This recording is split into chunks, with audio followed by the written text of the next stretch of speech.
Hey Zoomers, welcome back to World Zoom. Happy you could join me again today. Hey, the day before yesterday was my first video in 8 months, and I was pretty happy with the results. Right now it has about 2,500 views.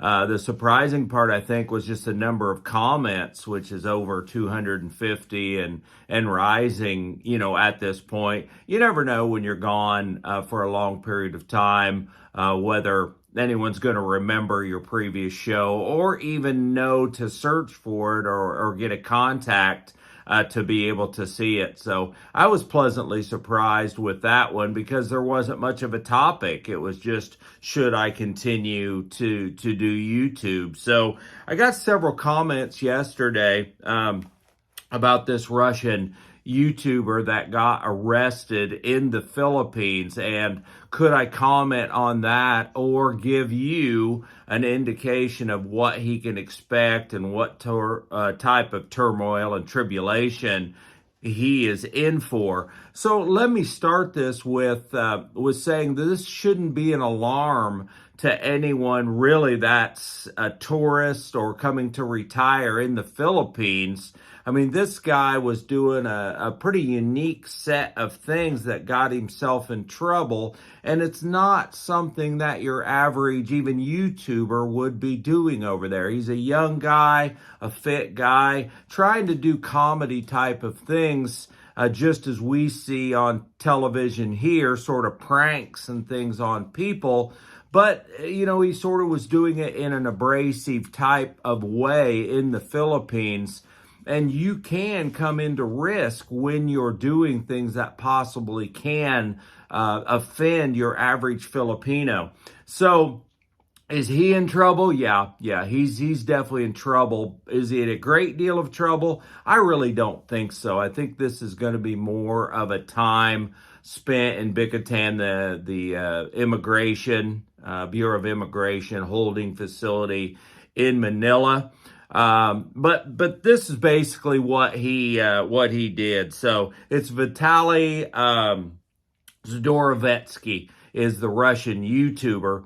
Now, he supposedly has a Filipino cameraman that is still at large. But when you hear the charges, I don't think you're going to be too alarmed with what's going to happen to him over a length of period of time. But I can tell you that he's going to spend some time in that immigration facility, especially because it's gotten public. So that's no joke. I'm telling you straight up, that is no joke. That is not a place that you want to be at all for 3 months or 5 months or 7 months. I mean, even a night is enough to give you a clear picture that's not a good place for you to be.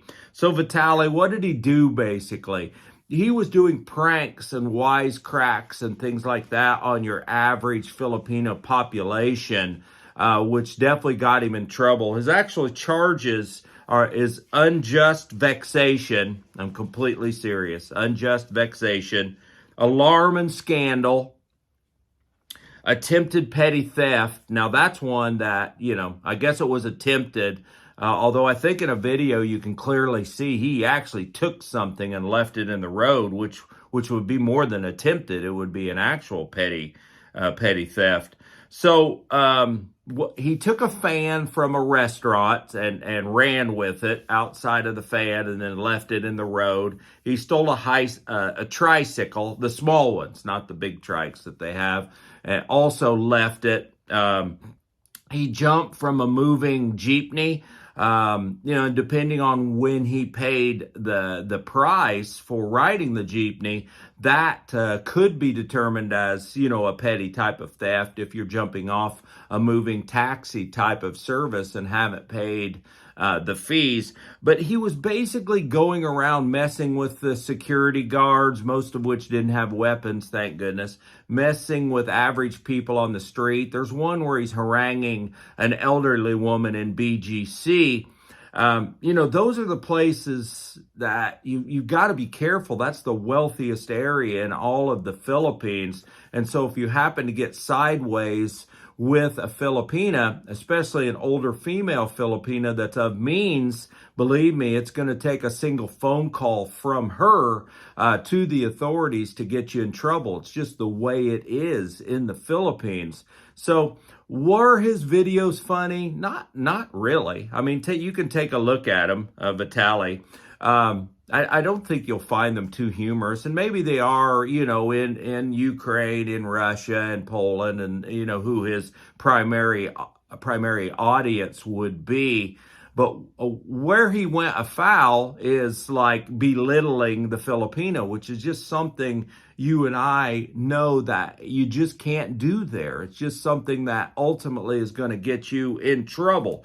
So they arrested him. They took him to the Bureau of Immigration. They reviewed his videos that were already posted and saw, and you heard the charges that they're going to charge him with. Most probably they'll come up with something even a bit more substantial than that. That's the normal cause. They'll do something that would justify being able to hold him in immigration, send that to the Russian embassy, letting them know that he is in custody. So there are some good things for him, and then there are some bad things for him. And you can probably imagine what the goods and the bads are. I'll start with the bads. That is that this is public. And so a public type of thing where they actually go on the television and in the newspapers and say, we have arrested this person who was belittling Filipinos, and we're not going to stand for this in the country. By the way, we're not going to deport him. We're actually going to try him, and he may spend some time in jail. So that's a negative. You want these things to be as quiet as possible, which will allow you and your attorney, if you do get in trouble, to maneuver behind the scenes to settle this before it gets out of the public. Public just means more expensive for him if he has any money. Number two, Filipina victims. That's the good and the bad. The bad part is there's actually Filipino victims, especially when there's an older lady that's involved. He probably could have gotten away with some belittling, some teasing of a 25-year-old security officer. He can't get away probably, and it appears that he hasn't, with a 60, 70-year-old wealthy Filipino woman in BGC. That is just not something that's going to allow to slide by if she provided a claim or a complaint. Now, we have to realize right now the charges are from the government, which I would say is a good thing. So if a private citizen makes a complaint against him, that is a whole different set of judicial proceedings and much more difficult for he and the embassy to be able to assist him. So let's say the government charges him with unjust vexation and alarm and scandal. Then there's a point in which a hired legal counsel can approach the Bureau of Immigration, talk about mitigation of those things, dismissal of those things, and be able to work individually with just them, just the immigration, not the Department of Justice. Whole different ballgame if a private citizen, let's say this lady or the person he stole the tricycle from or the restaurant that he took the fan from. Now, if they file a complaint, why then that's a whole different judicial review, a whole different set of courts, a whole different set of judges, one that just can't be negotiated your way out of. That actually has to go through the courts where he would appear in court. And that is a definite con. But I haven't heard that has occurred to him. Right now, it looks like it's just the government charges. And you can tell none of these are really, at least in my opinion, and I'm not a lawyer, aren't very serious. But it's always serious if you're in a Filipino jail, right? So don't get me wrong there. Another possible scenario is that, to the negative, is that Russia's really known for very poor embassy support overseas. So if he's going to be looking for embassy support and having someone come and visit him in Bicatan, or immigration holding and get assistance from the Russian embassy, it's going to be a good long wait, if at all. Known some Russians that have been in holding for, a year to 18 months without having representation from their embassy. 4 is one I don't really know about for the bads. Is he wealthy? Does he have any money? Can he raise funds from Russia? And that's the key to the whole thing. If there's one takeaway of all this, regardless of what the charges are, with the exception of probably murder, if you have money, you will go from the Philippines. It may take some time, but if you have money and you have funds, you will be deported and be sent out. It's just that simple. That's exactly. When you don't, is when you have trouble. Let's take the story of Barry Jordan in Cebu City, who was ordered to be deported in July of 2 years ago, right? So July of 23. Now, but he had no funds to be able to pay to get to the top of the stack to be able to actually be deported. And he had a charge by another foreigner. Look at the difference there compared to people that you've known that have some resources and have some funds, how quickly they maneuver to the system versus someone who doesn't have any money to grease the wheel. So I simply don't know, whether he has counsel or the negotiations that are going to be go on behind closed doors. Probably the scariest of all this that I've seen so far for him, and I've never seen this listed before. I know it happens, but I've never seen it put directly into the news reports, and that he is going to be subject to tactical interrogation. Now, I don't know exactly what tactical interrogation is. I know what I think it is, but I know it's not good for Vitali. I can absolutely assure you, any type of interrogation from the Bureau of Immigration in a prison is not going to be pleasant for him. So I hate to see that on the negative. And it could be as simple as give us the rest of your documents, tell us who your Filipino cameraman is, tell us, X, Y, and Z. It may not be something any more ominous than something like that. But I don't think it's a good idea to have any type of tactical interrogation by the police in the Philippines if you can possibly avoid it. So the goods potentially is that, it's not much of a crime. I mean, all those type of things, the petty offense, the vexation, alarm and disturbance, those type of things. There's nothing too substantial, in those type of charges. As I mentioned before, hopefully individuals are not yet involved. That will have, or even a quarter of the amount of time he has to stay there if it's just the government doing the charges.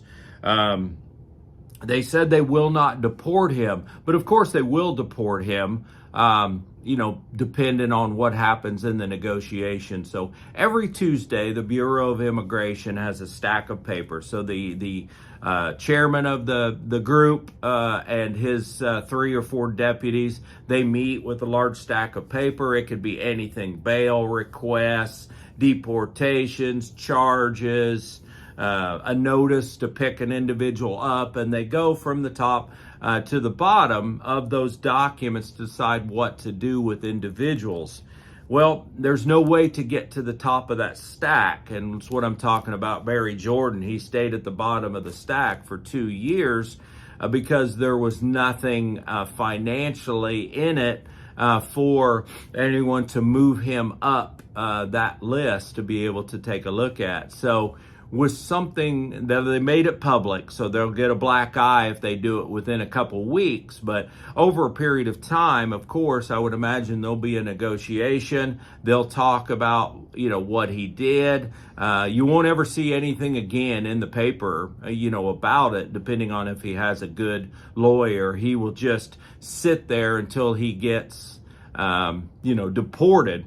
Now, first, you've got to get to the stack to get deported. Then after they give an order for deportation, then they'll do a background check through the entire Philippines and see if there are any other criminal charges or if there are any islands or areas that anyone has any complaints. That can take an extended period of time. I mean, months, for example, that can take, because a lot of it's done by mail versus electronic. So if they knew he happened to be in a far away, let's say he was in the Visayas or somewhere like that, and he's on Luzon now, they're going to check all the areas to make sure he doesn't have other cases. So you've got the time to wait to be deported. You've got the time that they're going to do the background check. After they do the background check, then they'll come back and say no further charges, or he's clear for the deportation. And that can be, again, another month, 6 weeks even, for them actually to write the deportation order. Each one of those steps requires an actual donation to the Department of Immigration to get to the next step. So a donation to be deported, a donation for them to do the background searches, and a donation actually to take you to the airport and send you on your way. That's why money will be so critical. So I'm not super alarmed about all of it. There's a lot of people in a lot worse trouble that have done worse things there. But just keep this as, an idea for yourself. Don't get crossways with your Filipino girlfriend or your wife, her family, strangers, restaurant people. We've seen all the trouble Tim K was in when he got sideways with a wealthy Filipino business owner in his own area. It's just best if you can avoid those type of things. And when you're filming it, really there's no way to deny it. I mean, there's plausible deniability in a lot of cases, but if you filmed it and put it on YouTube of you taking something, leaving a premise with it, and then leaving it, discarding it in a road, I mean, that's theft all day long. There's no way to be able to justify that. So could they pound him and put him in jail? Yeah. Will they? I think highly doubtful. So anyway, let me know what you guys think. So hopefully he gets out of trouble, gets home soon, because that's no fun for anyone. So anyway, from World Zoom, I'll see you guys later. Take care. Bye.